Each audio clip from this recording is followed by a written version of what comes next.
Hello, everyone. Welcome to A Turn of Events, where we help put a positive spin on the future of your business.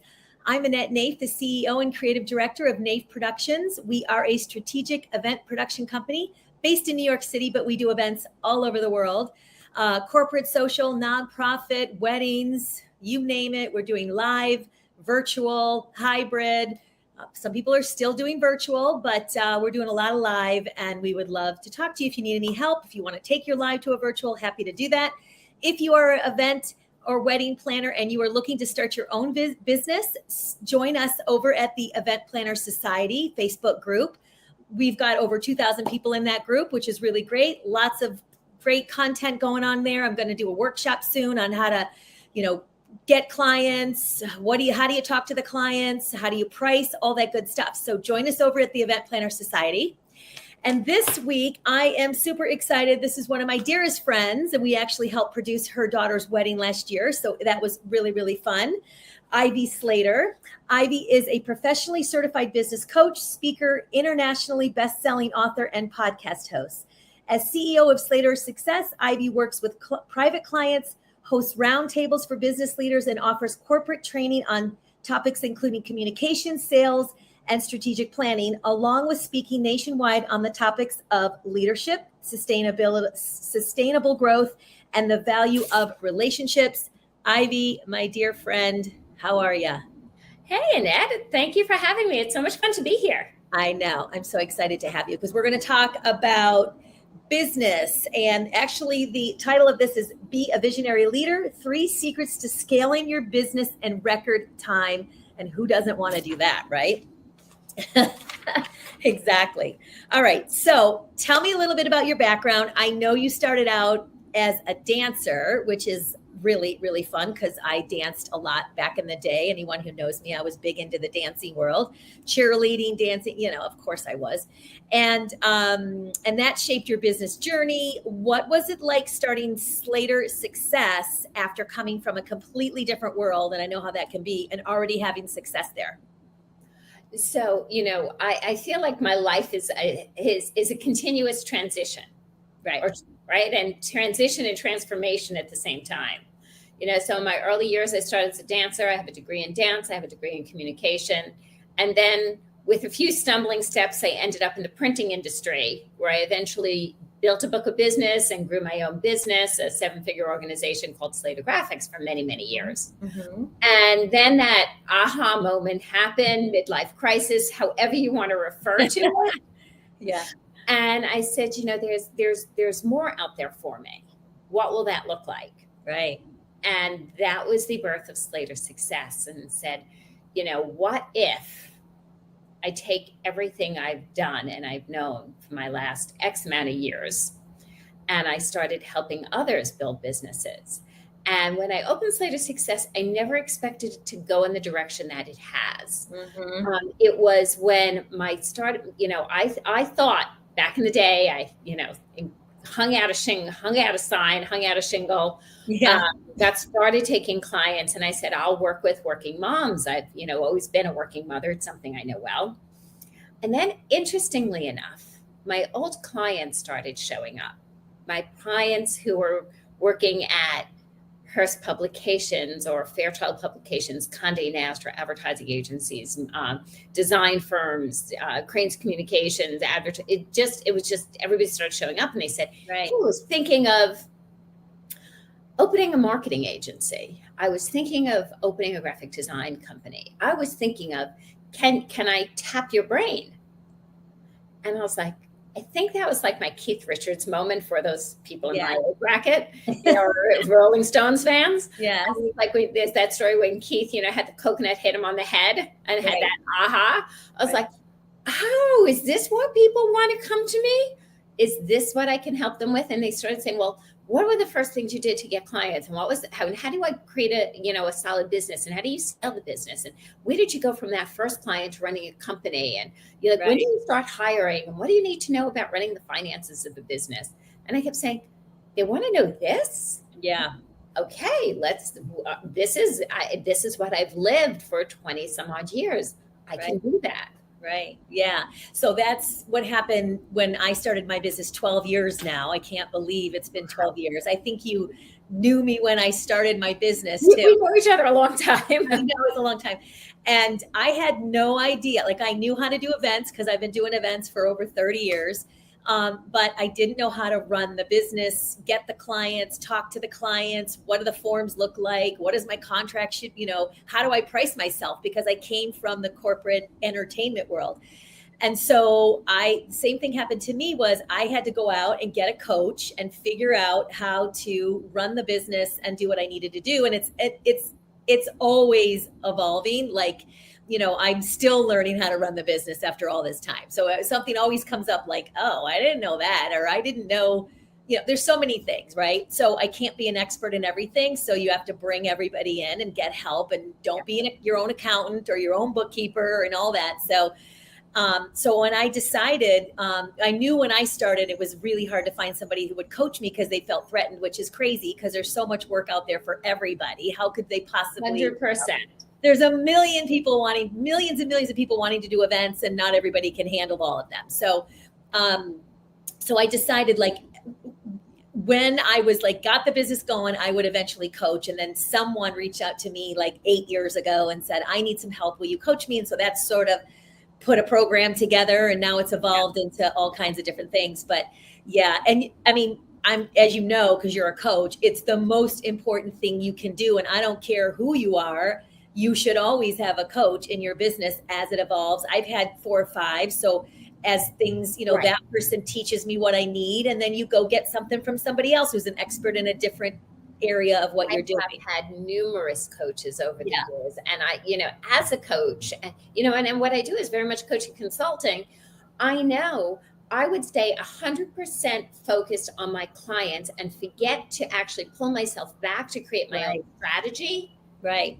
Build my own teams. If I didn't have somebody there sitting here say, okay, so let's take your methodology and apply it to your business. Yes. I was like, oh, we're supposed to do that too. And it's always having that, coach, my team members who call me out, all the time and say, this is what you tell your clients when you're not doing this. And hence we had a half-day team retreat. We do it a couple of times a year. And we did it this morning, and looking at, okay, what is the second half of this year looking at? What is early next year looking like? What, we're working on book number 3 right now. Like, what are we looking at the launch? Are we going to rebrand, other pieces with that? We had rebranded this. What are things looking like? Who are our next level clients? What's our relationship build and our connections going to be to get us there? What are we doing on our internal? We have to run our own businesses and apply our knowledge to our own business. I'm a little bad at that. You're making me think I should put a retreat together for my team. They're all over the country. So is mine. And the last thing I want to do is plan an event for myself. So it's like, okay, someone on my team plan a retreat, and maybe I think I should do that. I think it would be really fun because I have so many great people who have worked with me, and I should really do that. So I want to talk about the 4 main pillars to a business, to business success. So I know money, marketing, sales, and mindset. And mindset's like so key. I've talked about that a lot, and you really need to do it. So can you explain those? Sure, absolutely. So I will say, I think my 4th pillar is like added another tentacle along the way. Yeah. But it's always, you have to, numbers tell a story. Numbers tell a story in business at all times. And what gets me is not enough people are opening the book. So if we're looking at the concept of numbers tell a story, look at the stories your financials are telling you and your financial strategy. What is your financial strategy for growth? How are you doing are you paying attention? I have this thing called Money Mondays and Financial Fridays. Yeah. I like it. What's coming in, what's going out. Right. What's on the receivables? Where are we with all of this, right? So Money Mondays, Financial Fridays, what's your financial strategy? So that there's that piece. Mm-hmm. Then your numbers tell a story in your marketing. What's your marketing strategy? Are you paying attention to it? There's a key. What is working, what is not? We're on lives today. Woohoo! Isn't that exciting? But Yeah. are we looking at the analytics of the purpose of doing this, right? For your business, for my business, right? For our expansion of our brands. Right. What is this looking like?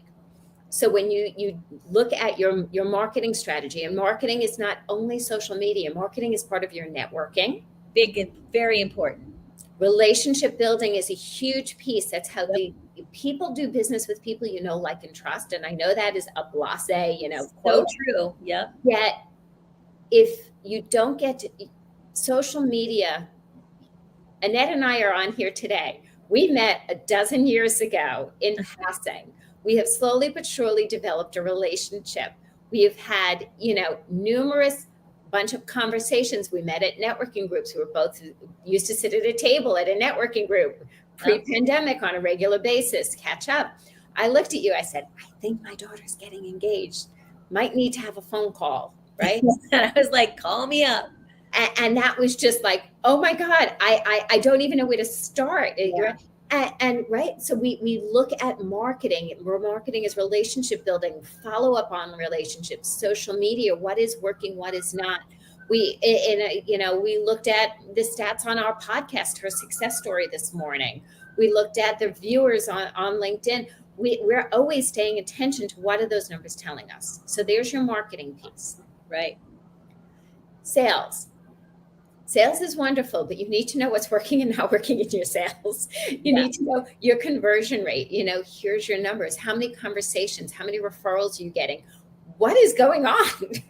Yeah. And sales is not marketing. They're different. Sales is not marketing. If I had a quarter here, right, I would say it's the two sides of that quarter, right? You have to hedge, you have to lead with your marketing, but you have to be doing your sales conversations, and you want to be tracking where, my client will say, oh, I got a new client. My first question to them is, where did they come from? And then of course, a couple of people will say, well, Mars, where'd they come from? I was like, no, we're serious. Where did they come from? Did they come from a referral? Were they connected to you on social media prior to them reaching out to you? Right? I want to ask all these questions. And all these things are number information. Okay. Yep. I will add in that other tentacle before we get to mindset and say team. Are you delegating? Are you building team? Do you have too much team? Do you have too little team? What are you doing? How long do people stay with you? Right? Yep. What's the retention rate on team? All those numbers are telling a story. Right. And then when you look at Annette, you look at the scaling piece. There is the mindset of the leader. Mm-hmm. Where are you seeing yourself go, and how are you going to get there? Right. Do you see, believe, and think that a year, 3 years, 5 years ahead? Do you have a visual? Do you have that vision of what your company, what your life will look like at that time? Right. And then you start breaking down that, 12-month plan. Yeah. To get there. Right. Right. And I like to do a smaller, plan. 5 years is hard. I always hated that question when you were getting a corporate job is, where do you see yourself in 5 years? It's like, oh Lord, as you get older, you realize it's all going to be different. But I also like to write out what my goals are and have big, big, big, big dreams. Like, I don't care if it's like just the biggest dreams you can have, because over the years, a lot of that has happened. So mindset is super important. Let's talk about that. So it's, a belief is a thought. And so if you think it and you believe it, what's creatable? Right. And if you believe you could scale a business to 1 million, 5 million, 10 million, whatever it is, it doesn't matter. Okay. But if you believe, I got this, I can't make this stuff up. I got a text from an old client last week. Mm-hmm. And she said, I remember sitting with you, and I had a vision of running my business while I was traveling. And right. And I could be anywhere and run my business. This was her vision. She's a writing and editing company, et cetera, et cetera. Lo and behold, of course, then the pandemic came, and then a lot of things shifted. Yeah. And the text came through about 7 a.m. and she goes, I just needed to text you as I'm on the way to the airport because this summer I will be working from blank. That's so great. Yeah. And he goes, it's not how I visioned it, and it's how I'm living it. Yeah, right. So you have to create the vision and create that possibility, and that's the mindset. And then you truly have to believe. Because if you don't believe it's achievable, it's not achievable. Right. You know, if it's like, yeah, maybe, kind of, sort of, I could never actually happen. But right. Yeah, sure, I'll create this as a vision. If you don't truly, in your heart of hearts, believe that you can achieve it, then it's not achievable. Right. But when you take that space and say, I see it, I believe it, I know this can happen. I don't necessarily know how it's going to happen yet, but I'm going to see myself on that beach with a pina colada and a computer about 3 hours a day, and this, and it's done. And I'm not quite sure how I'm going to get to that beach, but that's okay. I know I'm going to get there. Yeah. Yeah. And maybe that beach is in Fiji. Maybe it's in the Caribbean. Maybe it's the Maldives. Maybe it's the Jersey Shore. Who knows? Yeah. I'm kind of all over the place these days. I know, which is, it's great because I've been able to work all over. Ashley says, I dreamed of working with my babies at home, and she is. Ashley's actually one of my event managers. So, and, I've got pretty much a few people on my team, and she's fantastic. And she's in, I don't even remember now, Iowa, or where are you, Ashley? Tell me, I forget. This is the thing. We don't talk about where she's at because to me, she's in, she's with me all the time. So I want to talk a little bit about those that you had mentioned. Obviously, you have to watch your numbers. I know when I started it's not fun to look at your numbers. And I know when I started looking at my numbers and saying, okay, I want to make 20,000 a month. I want to hit my goals of 20,000 a month or whatever that is. And it's crazy, but when you start thinking it and putting it out in the universe, it does make a difference. It's that mindset thing. But watching your numbers, oh yeah, she's in Iowa. See, I was right. So at least I had that right. So watching your numbers is super, super important. It's not fun, but you need to do it. And so I want to say, like, how do you switch that into something fun? Right? Because if we know we're going to be miserable with something, we are less likely to do it. Right. So how do we take something that we might not have enjoyed before and start tying it to something fun? So just a few friends of mine might enjoy nice shoes. Just a few people on videos right now, right? They might enjoy some nice shoes. And if we can look at, right? Okay, well, if I reach $20,000 a month for 3 months straight, I could buy myself a pair of shoes. Right. That's fun. So that's fun. So now it's like, wait, I want to see where I am. I'm always leaning in. Yes. I'm leaning in because I'm excited about something. I tied it to something fun. Yes. Also too, so I did this, I started doing Profit First. Yeah. Get the book. It's fantastic. It's where you pay yourself first. Okay. So it can be a small percent. It can be $100. I don't care, but you put it into an account, you take a percentage. The book tells you how to do it. It's Profit First. Really great. And I started taking, a percentage I would pay my team first. Then I would pay my profit. I would make sure that I, paid all what I needed to do, but I would pay myself. And it was, at the beginning, I started out slow because it was scary, putting money into a different account. Before I knew it, I started having a nice chunk of money in an account. And it's such an easy thing to do. And it's a natural thing to do that. So that's a little tip there. And then marketing, anyone who knows me. Yeah. Did you want to say something else? Yeah. Go back to Mike's book on Profit First for a second. Yeah. So this is going back to my early days before he might have still been in college. But when I was running my printing company, I've always believed in 3 accounts. Yes. I've always believed in 3 accounts. And 10% of everything that comes in goes into a savings account. Right. Or I'll say a minimum of 3, depending upon the business structure and different things, there could be 3 to 5. Sure. Right. Okay. But let's just keep it simple and keep it with 3. 10% of everything that comes in, you get $100 in, $10 goes out. Yes. $1,000 comes in, $100 goes out. $10,000 comes in, $1,000 goes into your savings. Okay. Right. And Annette, you and I have been New Yorkers for a long time. Yes. We've lived with unexpected business interruptions. Exactly. Okay. That savings is really wonderful, wonderful piece to have when there are unexpected business interruption. It also gives you ability of growing a nest egg to invest and grow your business at all times. Right. Right. Which is the other great thing.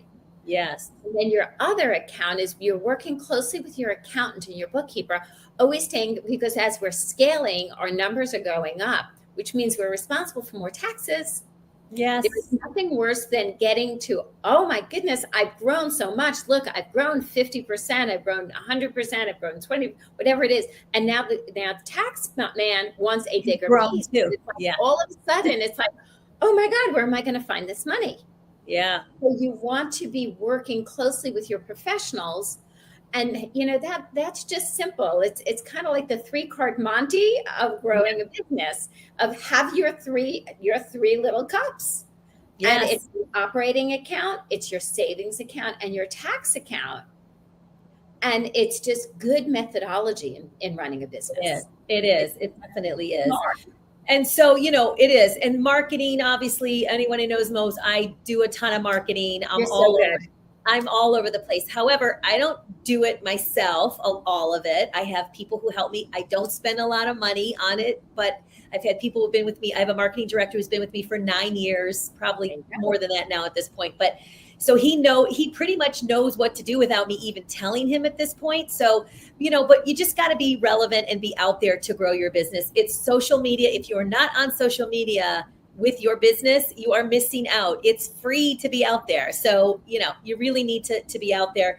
And then sales, and networking is where I've built my business, is networking. I mean, of course, we haven't been able to go, we're starting to go back live now, but it's word of mouth now. I don't even know if I needed to be on social media, but I'm still there because you want people to see you. And I know my Facebook group, where all my wedding and event planners are, has grown tremendously because of the marketing that we put on for the Facebook group. So that's grown. I probably get 30 people a day who want to come into the group. So we just opened it like a year ago. So, it's organic, and that's the way it can be. And then mindset, we've talked about it a million times. So let's go back. I want to say something about what you were saying about marketing for a second. Sure.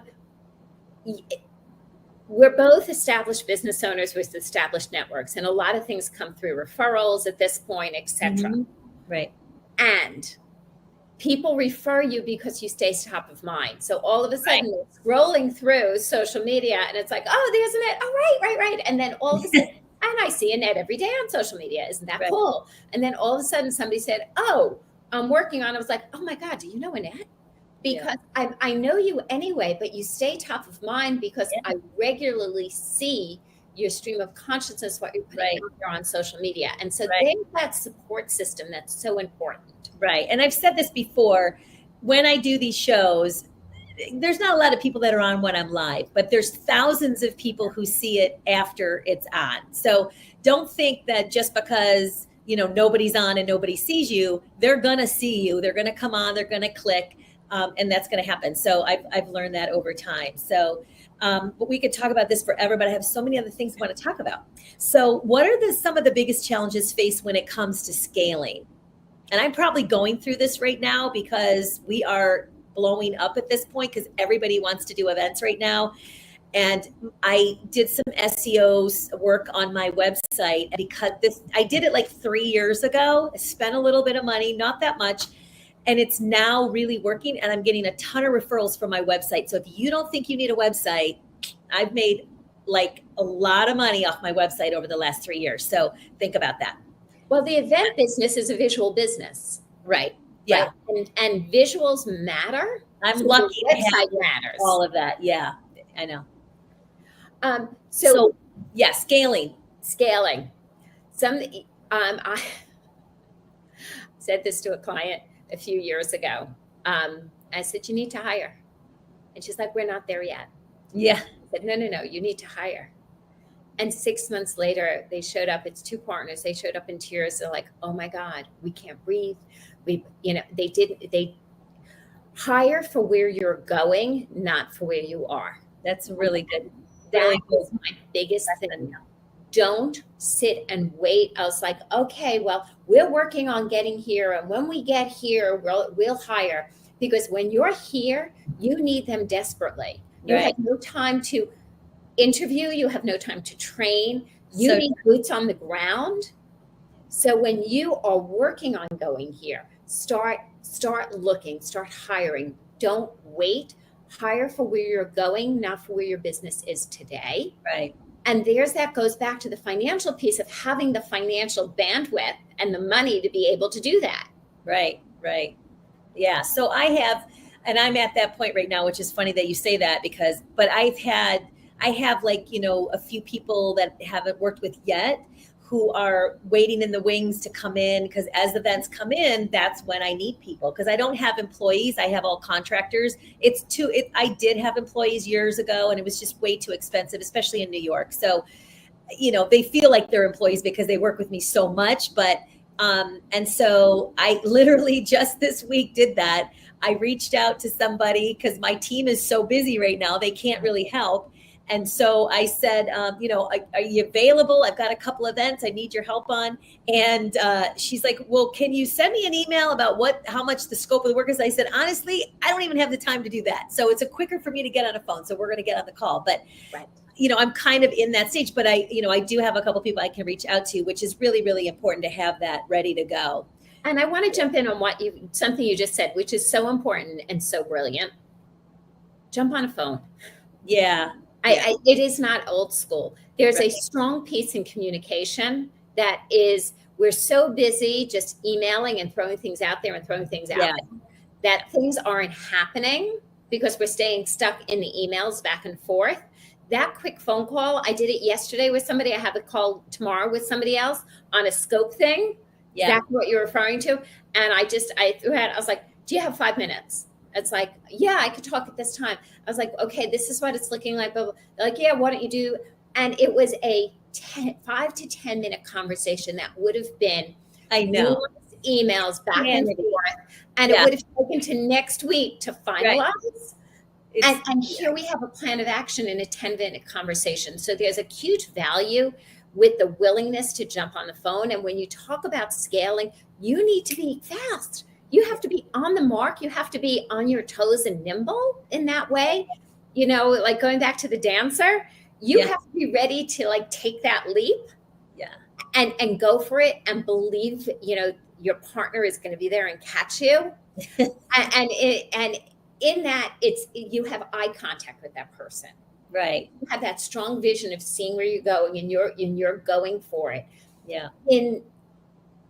Don't lose the fact of in a simple phone conversations of what can get accomplished, and then a summary can be done, and that then finalizes. Yeah, and a lot of it, it's so much easier to get on the phone and discuss. I have to do that sometimes with the team. It's like, let's get a call. I can't do this, but I do most of all my stuff is on Zoom.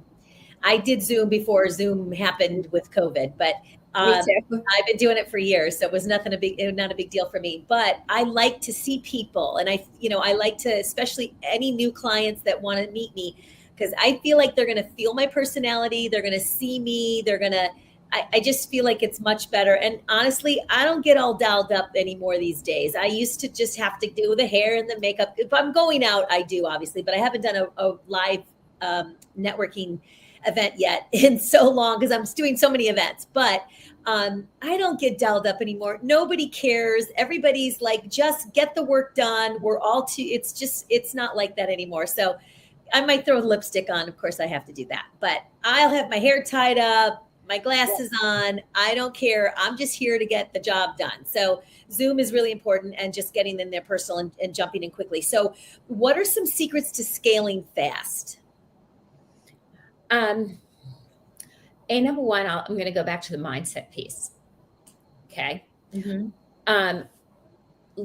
Great leadership is about taking action. And it's about sometimes taking actions that are not comfortable. Yeah. Okay. So it's saying yes. It's keeping your eyes open for opportunity, Yes. and being willing to say yes. It's seeing and being willing to play big. Yeah. Okay. If Are I you get willing to scared, see about like an event yeah. twice the size of any event you ever did? Okay. And say, it is here for me now and I'm ready to produce it. Right. Okay. And if you can't see that, because it goes back to the mindset, if you can't see it, it's not going to happen. So Right. when you want to scale rapidly, you want your visions aligned with that. And you have to be really clear. And we did this morning. We're really clear of what the next 3 clients coming into our company are going to look like. Mm-hmm. And they will show up. Yeah. And out of left yield in the last 60 days, 1 did. That's great. Right? Never saw it, right? If I could have seen it coming, right? But here we are. We're also in scaling quickly. We're committed and consistent in every action, right? Just like you said, Annette, we are consistent in our marketing. Yep. Right? We're consistent in our networking. We're consistent in our follow-up. We're consistent in our relationship builds, right? Yep. Consistent in our speaking engagements. Consistent in our asking for referrals. So we are staying consistent in our responsibility here. So you can't go 100% woo. When you want to scale rapidly, you have to have a real vision of what those next clients are going to look like. Because if not, you're going to be so busy doing your day-to-day business that you're going to walk right by them. Yeah. And you'll miss the opportunity to connect with them. Exactly. And then you have to be consistent on your numbers, your marketing, and your sales between here and there. Yep. When I am really nervous about something that's like bigger than I've ever faced or any of that, Yep. I know that it's going to be a good thing. So if I'm really scared about something that's going to come into my business that that maybe it's like, I can't think of something right now, but for example, I actually do have something. When someone asked me to speak on a panel, and I've told this story before, but they asked to speak, and this was years ago when I first wasn't speaking. I wasn't doing any of that yet. And it was a panel of my peers. So it was like people who had been in the industry a long time, and we were going to speak to students at a college or something. I can't remember, but and so I was nervous. Like, I could speak in front of students forever, but it was my colleagues. And what if I didn't say something that was right, or what? Who knew? So I was really nervous about it. I thought about 37 ways not to go to this speaking engagement, but I didn't want to let the woman down who was at a PR company. And I followed her for a long time, and she did really well. And I thought, it's a good thing. And don't wreck this. Just go. It was a Sunday. Who did want to go? It was raining. I didn't want to do it. So I went. Of course, I had a ball. Of course, it was great. Nothing bad. It was really great. And the girl sitting next to me, who today is one of my dearest friends, she's big in the industry as well, and she's a colleague and whatever. She asked me if I wanted to teach a course at NYU. I would have never gotten that. And then I started teaching a course at NYU. For like 3 years, I did that. So I was like, holy cow, if I said no to that, it would have not taken me, I wouldn't have got into that. And that's just a great thing to have. I really enjoyed it.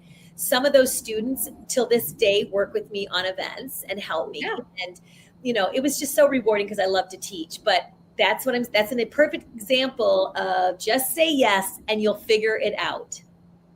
If you don't know, say yes, you'll figure it out.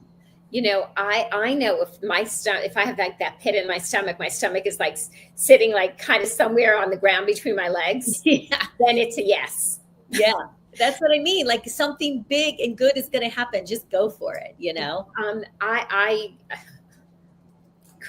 I was recently asked to speak at a conference on women in e-discovery in San Diego. Yeah, I saw that. Right. And it got confirmed about a week, maybe less, before the event. Yeah. A lot of that's happening right now. And that is stuff. Right. It's all of a sudden, are we going live? Are we doing it right? What do the contracts actually say? And final decisions are being made. And they said, Ivy, can you be in San Diego by Tuesday morning?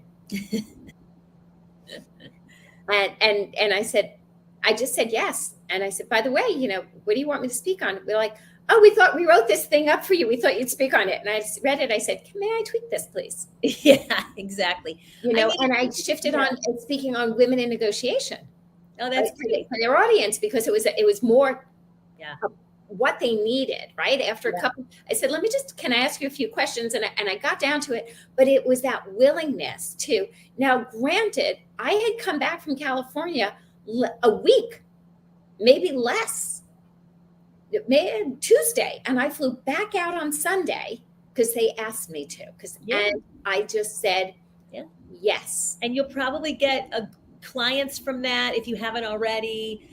Just networking on opportunities, numerous. Yes. But it's about saying yes, and it's being really clear of what you want, where you want to go. Yeah. So then all of a sudden, when opportunities show up, you're not sitting and saying, oh, well, let me get back to you, I have to check my schedule. I could have done a lot of things, but I was so clear on the vision and I knew where we were going, so I just said yes.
I'm back. Oh my gosh. My internet crashed. Ah, Technology, you just gotta oops. love it. I'm so glad you guys are still here. Okay, cool. Sorry to keep you on and waiting for me, but I'm so glad you're here. All right, so let's keep going. We got a few more things I want to talk about.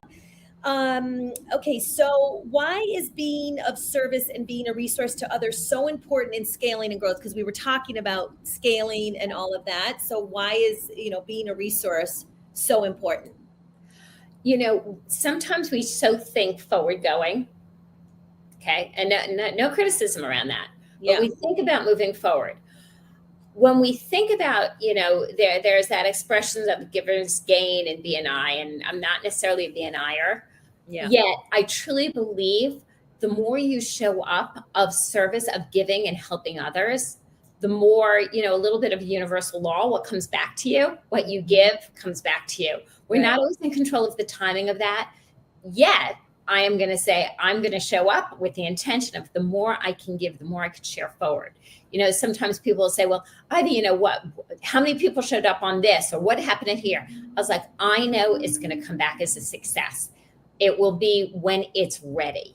Right. And so we want to always be thinking of others, be connecting to others, be giving to others, thinking of how we can support and help others. And it will come back to success for ourselves. Yeah, so true. I'm always about the give, give, get sort of thing. I heard that a long time ago, and it's so true. And we do give a lot more, and we probably put a heck of a lot more hours into an event than we're paid for, but it is what we do, and customer service is key. So, and if you just like capture that, as you give, you receive. Yeah, you're receiving as you're giving, and Yeah. you will receive again. So it's so as you give, you will receive. Yeah, I totally agree. So you've said there's a golden ticket to success, and it is our relationships, which we touched a little bit on that before, and I've heard you talk about this. But what can we do to really utilize our network? I cannot stress enough about staying in touch with people. Yeah.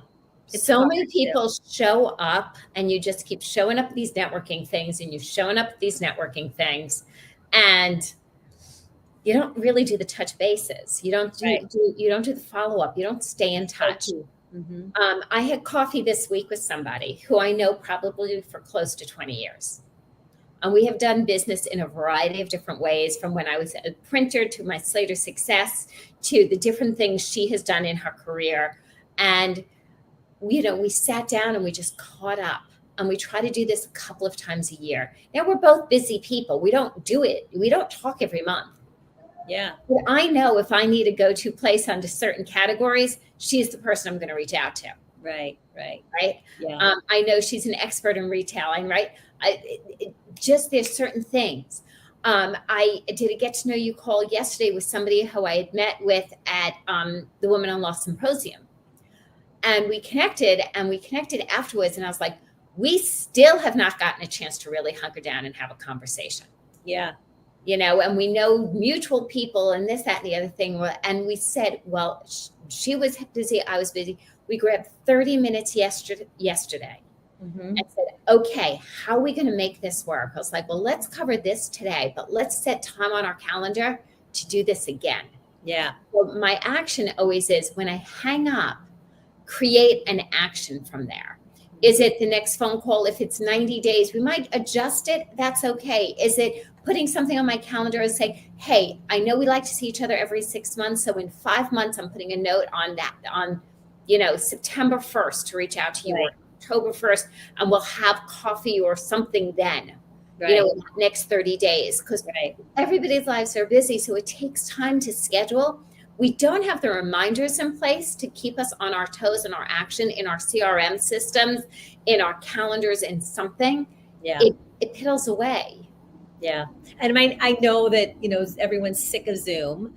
But even if you can't do it, live, you really should try to connect on Zoom. I have so many people a lot of vendors want to connect with me. They always want me to use them in my business, photographers, video, I can't meet with them. I learned that early on to know who I need to meet with, but I always respond to all of them. I always say, nice to meet you. We'll definitely keep you in mind for future events. Always respond. I think it's really, really important. But, I built relationships over the years, and this, where it took years before anyone hired us, right? So I've built the relationship, and they kept saying, we're going to do an event. We're going to do an event. I'm like, let me know. And, one client, for instance, it was years. It was maybe 5 or 6 years. I knew her, and she finally said, okay, I'm ready to do an event.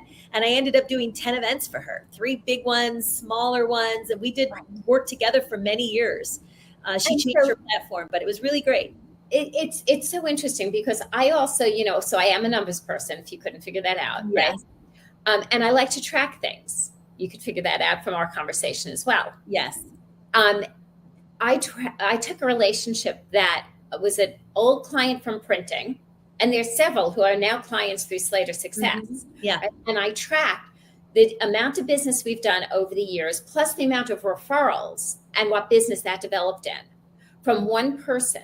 So if you could look at one person in your network and track 7+ figures of business over the years, and directly from one person, is your follow-up worth it?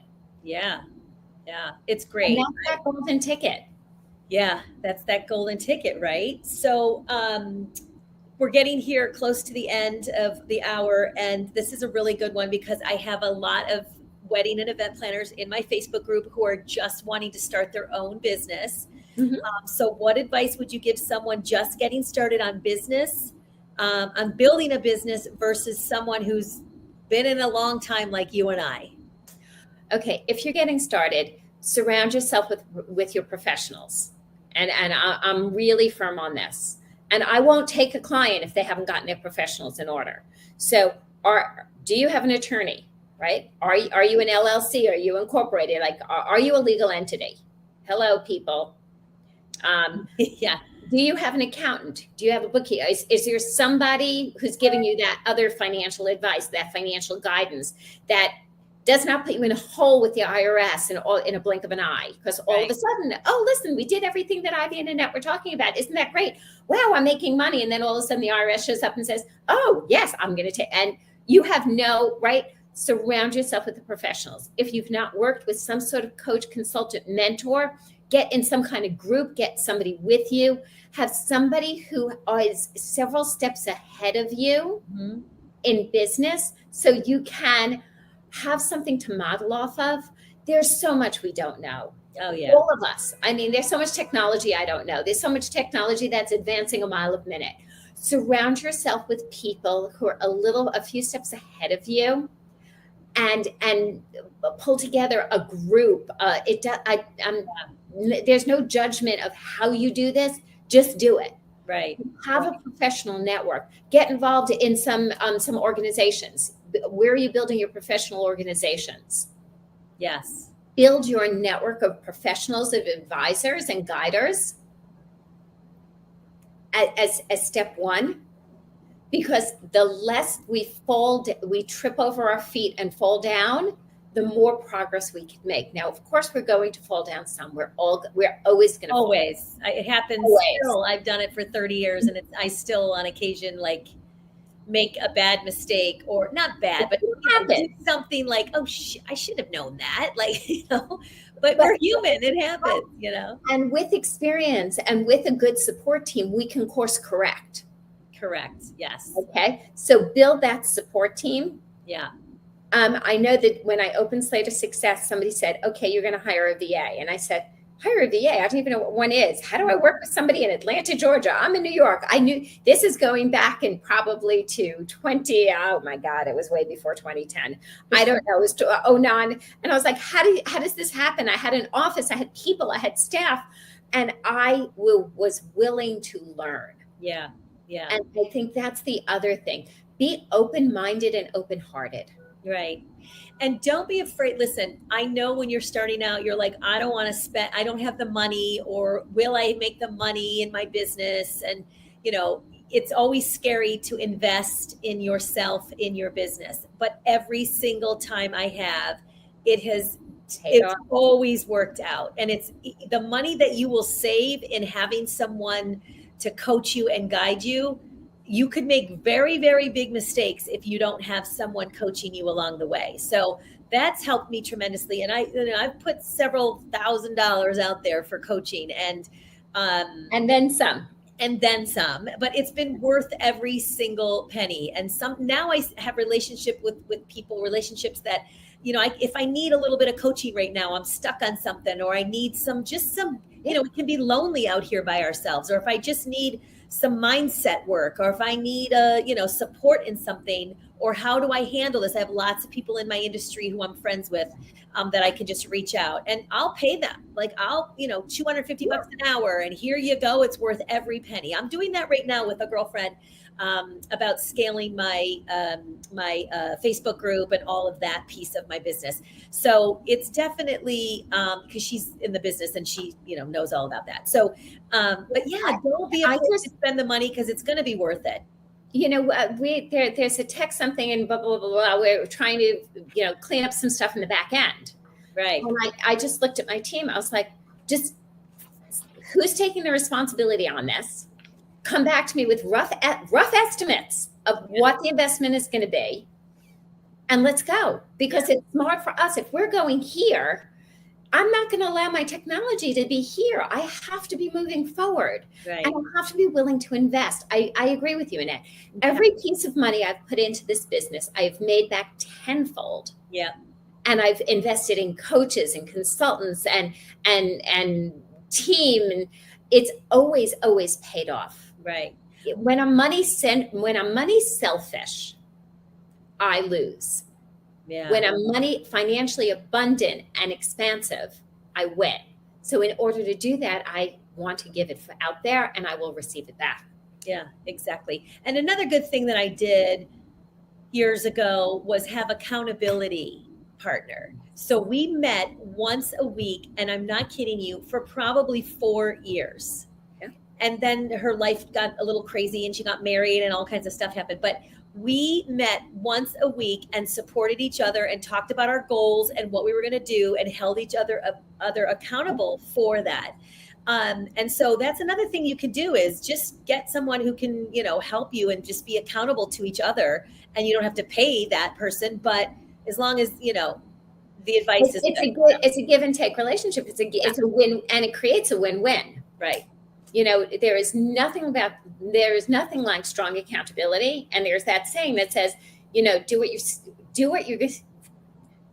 say you're going to do, and you say you're going to do it. Right. And that there's an avenue and a path to success. Well, there's a lot of things that get busy in our lives between what we say we're going to do, doing it, and the path to success. That accountability partner helps you stay on that path. Yeah, exactly. Such good stuff. So where can everyone find you? It's easy. Go to slatersuccess.com. Mm-hmm. And you will find a plethora of resources. You will find, you could download a free chapter of my book, From the Bar to the Boardroom. And here that is, choreographing business to the boardroom. I love it. To the boardroom, choreographing business success through authentic relationship. And this book, it has a lot of working in it. So you could work through it at a bit of a reading and a bit of like actions, like do this work, do this. So It's a little bit of that workbook-esque feel. That's nice. That's on the website. You could download a free chapter. I have a video there that will also be 7 traits of great leadership on how scaling a business.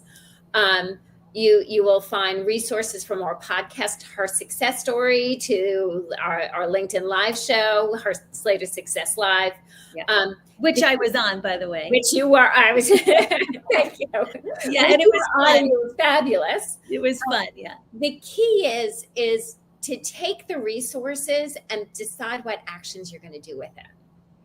Yeah. So good. Thank you, my dear. Thank you so much. Thank you for having me. Fun. Always, you and I could talk forever, and we have to get together soon, obviously, with the boys. Awesome cocktails. Big hugs to Michael. He's the best. She has the best husband ever. He's so fun. Love him to pieces. So thank you so much. Thank you, everyone, for joining us, and we'll be back soon. If any of you want to be on my show here, reach out to me. I'm looking for people to come on. So if you got some advice to share with other people and to grow their businesses, or, it can be any kind of thing for small business owners or whatever it looks like. So I'd love to have you. All right. Take care, everyone. Have a fantastic day.